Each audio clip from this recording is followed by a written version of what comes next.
Figured I'd do a little update.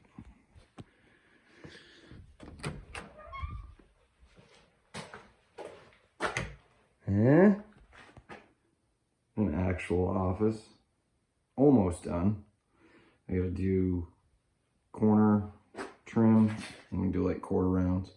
But I was waiting to do it. Purposely left this there's like a 1/2 inch gap there between the sheetrock that the corner will cover so that we could run the router stuff down through. Yes, we finally have internet hooked up. Phone. If anyone needs to call the shop and wants some work done or something, it's 207-4, the shop number is 207-863-4444. But yeah, desk is set up. I'm kind of wishing now I had put a light switch for the office here too, just because it's kind of annoying to have to walk across. I mean, whatever, it's like 2 steps. You know. We have the aluminum boat covered up right now because I'm waiting for a TIG welder to show up because I didn't have one and I didn't have the money to buy one until recently. So it's ready to have the deck stringers put in, but I can't do that until the fuel tank's done. And I can't weld the fittings onto the top of the fuel tank until I have a TIG, just because they're so thin. And yeah, so and I'd probably end up, once the TIG's here, I'll probably end up TIG welding all the way around it again, just to make sure, because I did it with the MIG, and yeah, I'd rather TIG weld a fuel tank. But that's 1/8 inch thick, and then once that's ready, we can plop that in, strap it down, run the hoses, and start putting the deck stringers in, and put the deck down, and then we can do the seats, and yada, yada, yada. But yeah. There's quite a bit done on it. I suppose I can show you a little bit. We've got, I don't know if you'll be able to see very well, but you know, the deck stringers are just laying in the notches right now. They haven't been welded in yet. I suppose I could weld in the outside ones, but what's the point? Fuel tank goes up in that forward, goes up in the forward cell there. Normally I'd put it here, but he said he wanted to try to keep the bow down as much as possible when he is taking off, and he said it's always going to be full of fuel, so if he wants the fuel tank up there, then he's going to have the fuel tank up there. Yeah, we'll probably end up having to put a air separator on the fuel line instead of just a filter, because where it's going to be up in the bow, it's going to be shaking around a lot and probably aerate the fuel, which isn't very good.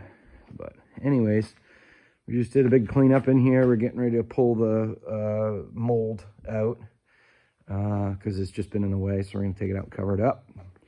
And the press brake is here and hooked up.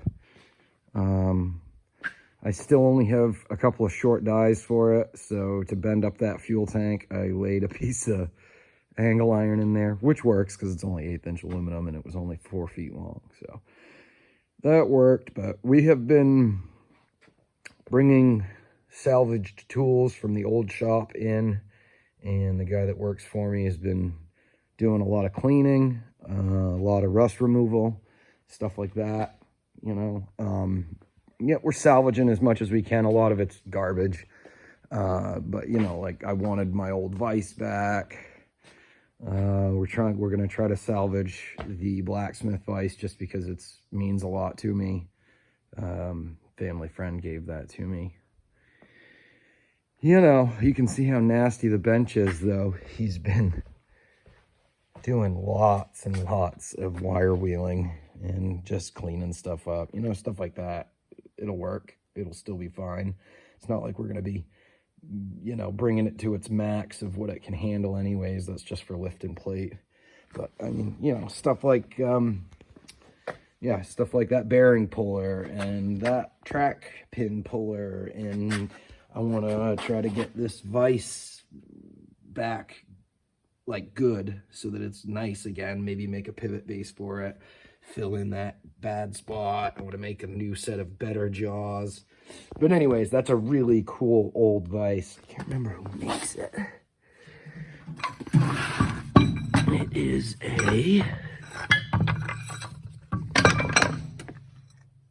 doesn't have a name on it. Huh, that's odd. I wonder if there's a name on it somewhere that I'm just missing. What's that right there? A scratch? I don't know. I want to say maybe the name was on the base. But stuff like this, like the bottom of the jaw holder has been broken off, and I will probably clean that up and braze on a bunch of mass and of brazed silicon bronze, and then remachine it, make new jaws for it that aren't welded on. You know, it's just a cool old vise that I'd love to get back into really nice working order again. But yeah, stuff like that. Anything we can try to salvage, we're salvaging, you know, like giant drill bits that were laying in the bed of the big Clausing lathe that didn't probably get as much heat on them as everything else. So maybe they're all right. We'll have to, you know, try them and see what happens. But what else is he cleaned up? So this is the machine shop. We've got a nice sliding door that I built for it. I still have to sheetrock that wall. And this wall, I got to finish a little bit of insulation, but I got to put some outlets in first. So, buddy of mine brought that over for me. He had it left over from a condo that he's rebuilding himself, and said, "Do you want it?" And I said, "Sure." So, thanks, Tim. But yeah, got the mill up and working. I've been using it. It's a mill.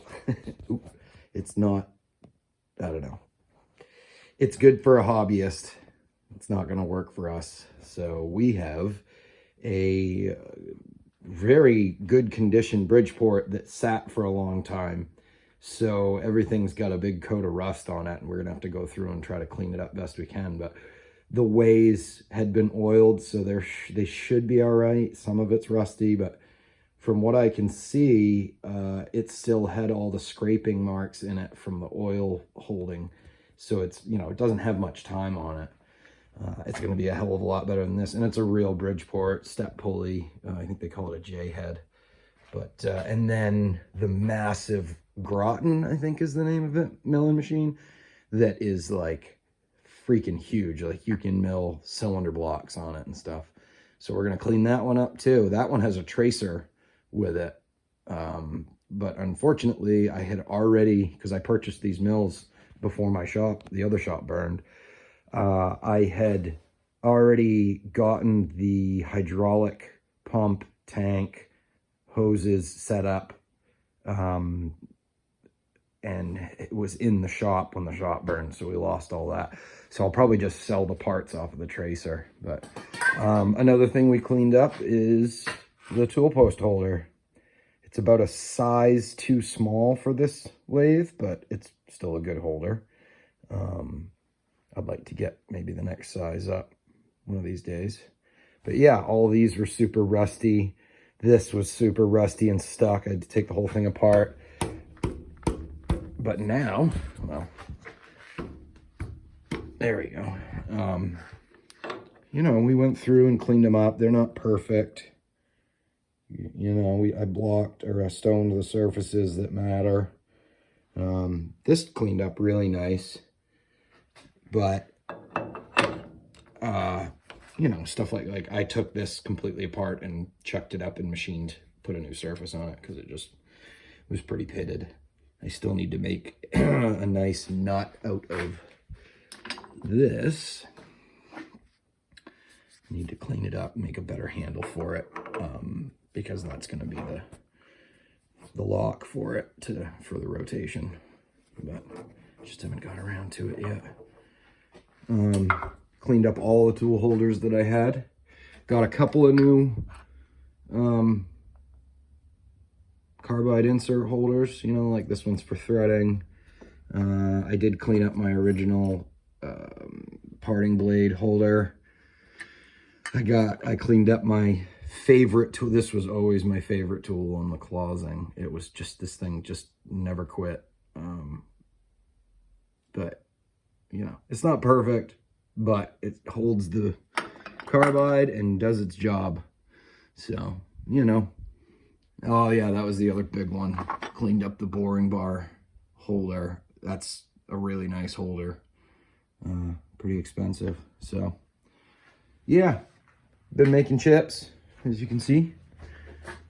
It's, no, not a lot, but everything works really nicely. This thing is huge. I need to make a arm off of here that can like flop over and grab the tailstock, because it's so freaking heavy. It's hard to move. Like, it's hard to move until there's a big skim of oil under it. But everything's nice and smooth. All the stuff fits it. Everything works threading wise. When I got this lathe, they told me that it wouldn't thread, that something was messed up with the gearbox. And it ended up being, you can't really see it. Yeah, there we go.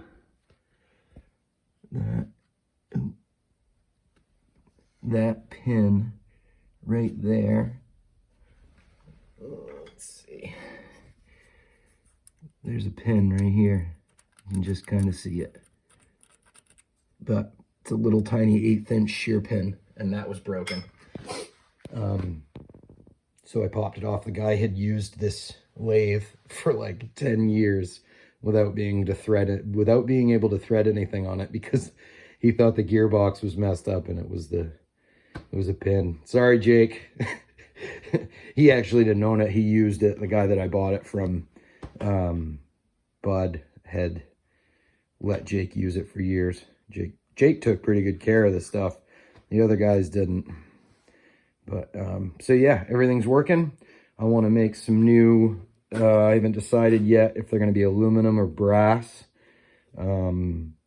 handles for it. I want to swap all the plastic. Some of them are aluminum and some of them are plastic. But I want to swap over, do a big batch. What is it? 1, 2, 3, 4, 5, 6, 7, 8, 9, 10, 11 handles. And I'll probably do these 12, 13, 14, 15 on the other one, 16. So 16 handles. 17, 18. So, you know, 18 or 20 handles need to be made up for it that all match and are purdy.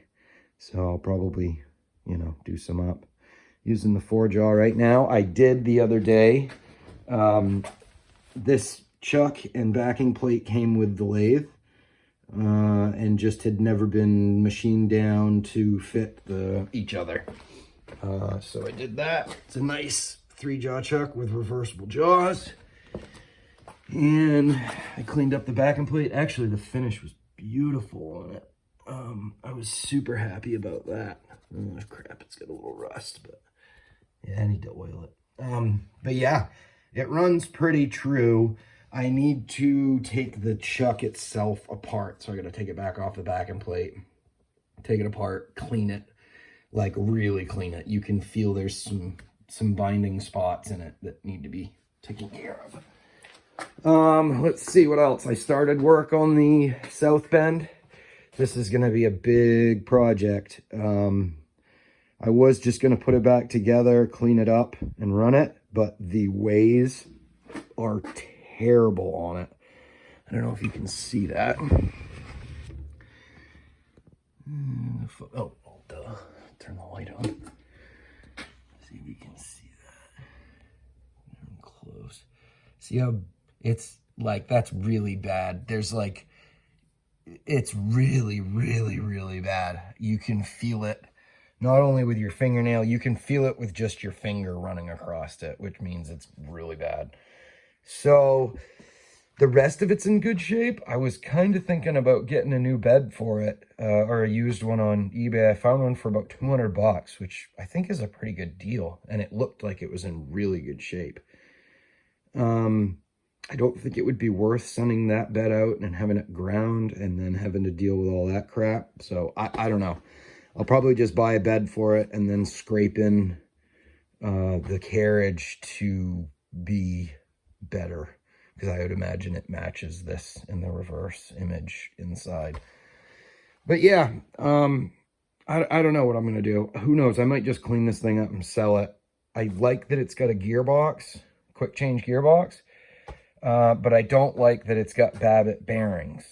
So I wanted to keep the Logan lathe because it's got real bearings in the headstock or in the spindle. And the ways are immaculate on this thing. They're just in super good condition. There's hardly any use on this. But it's got change gears. So I don't know. Maybe I can find a gearbox for it. I would love nothing more than to be able to have a quick change gearbox on this. But we'll see what happens. Maybe I'll clean both of them up and sell both of them and buy a newer small lathe that does metric and American. I don't know. This lathe's really nice. And it's a good size to do small parts. And I've got a collet closer and stuff for it. Unfortunately, the spindle through hole is pretty small. So that kind of sucks. That's the other good thing about the South Bend. The South Bend has a bigger spindle hole. But, you know, got to kind of pick and choose your battles. I don't know. We'll see what I end up doing. Anyways, upstairs, we've pretty much just been storing stuff up here for now. I got the railing on partially. It still needs to be taken back off, and I need to cut all of the posts to exactly the same height with the transit and put it back together. But yeah, figured I'd do a little shot from up here. The big press brake. That's an 8-foot press brake, by the way, 45 ton. You know, starting to fill up with crap. Need to build myself a new welding table. I've got, what is it, like 7 or 8. I think they're 11-foot long by 10-inch wide, 3/4 thick plow blades. They're brand new, that were given to me. And I think I'm going to use those in some of the 4-inch, 3/8 thick angle iron that I have. And I'm going to build a new welding table that's going to put my old one to shame. I'd like to have one that's about 5 feet wide, maybe 4.5 feet wide, and say 9 feet long, maybe 10 feet long. I don't know. I want to 100% be able to put a 4-foot sheet up on it and still have room to clamp stuff. But we'll see. You don't want to make them too wide because then you can't reach the middle very easily and yada yada. But I'm going to leave slots, you know, so I'll leave the